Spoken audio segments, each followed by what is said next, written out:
So you being a Louisville guy, Antoine Walker being a Kentucky guy, you guys both got the same last name. You guys are battling each other in college. You're so close in the draft. What was the relationship with Antoine Walker? Just curiously.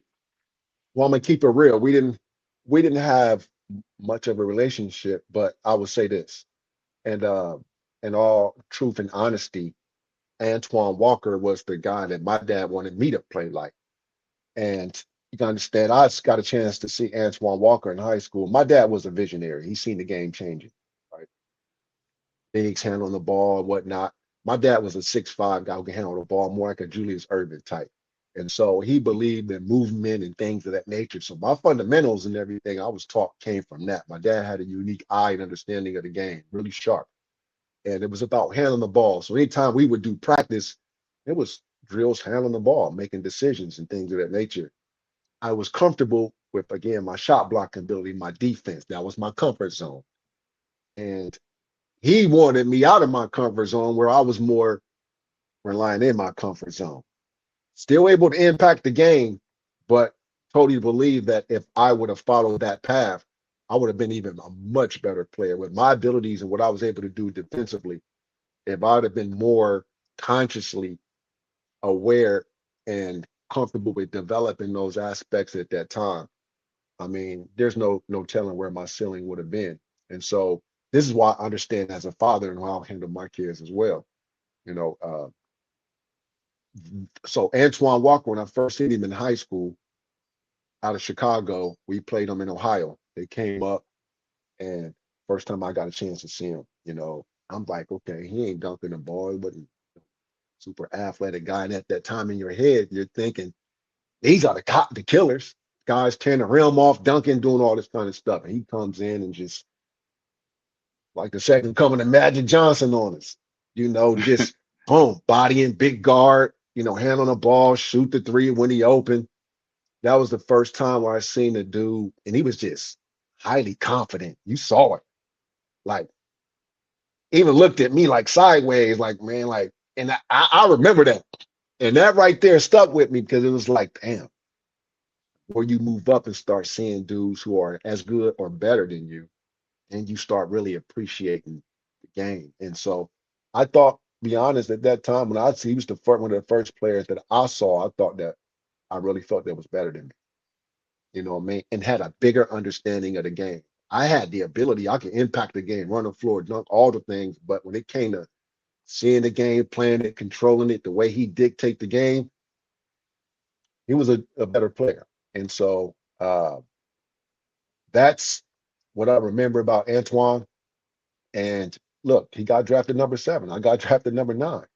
So obviously there were some other people who saw those same things I saw, right? And you go into his career and what he was able to do in the NBA, inside, outside, mid post, never an athletic guy, just that guy who was high basketball IQ, 6'9", can shoot the three, and Yeah.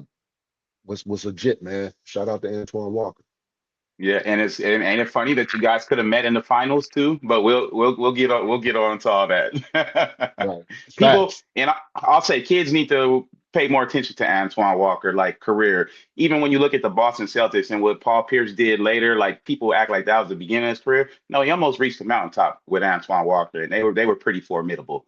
But okay, going into the draft, what was the lead up like? Like even if you want to give like personal, like what's it like family dynamic when they know your life's about to change like that? And did you have an idea of where you were going? Well, actually, I didn't at first.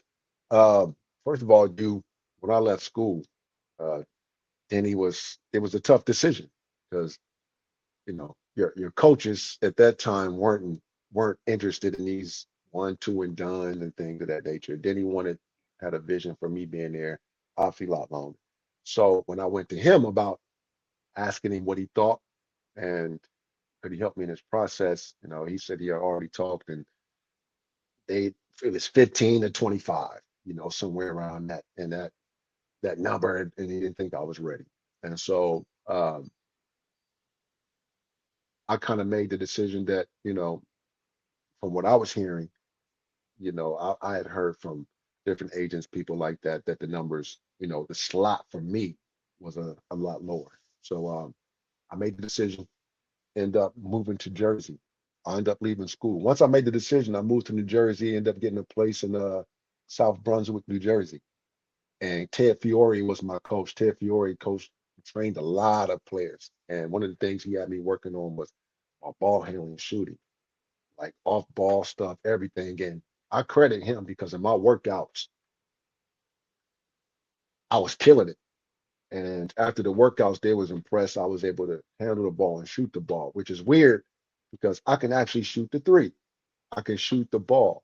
I was just very comfortable in my role and never wanted to expand outside of that. And if I would have done that, I would have probably had a much longer career. But and this is why we should this is good to understand what younger players. So when you see your younger players who you looking at, damn man, he good. Or he could be much better than what he's doing. A lot of times you seeing players who are comfortable, settled in their roles, right? And you may see their ceiling being here, but in their own mind, this is what they're comfortable doing. And that's a real thing. And so um, for me it was just what was the last part of your question again? The Uh, excuse me. Oh, where were you, or did you know just where you were expecting to yeah, go? the But the middle, family and everything, the right? family, yeah, yeah. Yeah. So then you got the family dynamics. Obviously, I'm the youngest of seven. So for me, that was it was a very interesting time.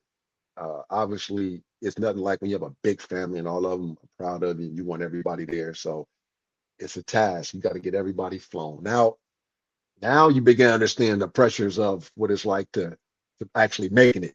Because now, you got to start getting flights here, flights there. Now you realize, oh, I need an assistant. I need all this. You become a different person instantly the minute that people realize that you're going to the draft. Expectations change overnight, not just from people, from your own family members. And so, but at the same time, it's one of the most rewarding. Going back, looking at my mom and her face when they called my name. Um, it's worth all the grind, the grit, the adversity, everything. When you have that opportunity to see your mom, she crying at the table and the camera zooms in on her, and you can just see the years and years and years of all the hard work that they sacrificed for you. All that emotion come out, man, and that means the world to you. And that's your first motivation going into the NBA. Now you want that money. You want to make mom and dad. You want to put them up in a nice place because that rookie money is good, but now you want to make it to where mom and dad, don't have to work no more. And so that's definitely on your mind. And I remember because I was living there that AI and all the other guys, I ended up having a party, after party, draft party. All of them showed up, so it was cool, man. I got a picture that with Iverson, Canby, all those guys there at my party. And I think we standing over a cake or something, whatever it may be. But um, it was a cool experience, man. I'm telling you, it was just one of those one in a lifetime things that you can't ever recreate again. And you gotta enjoy the moment because it is one in a lifetime.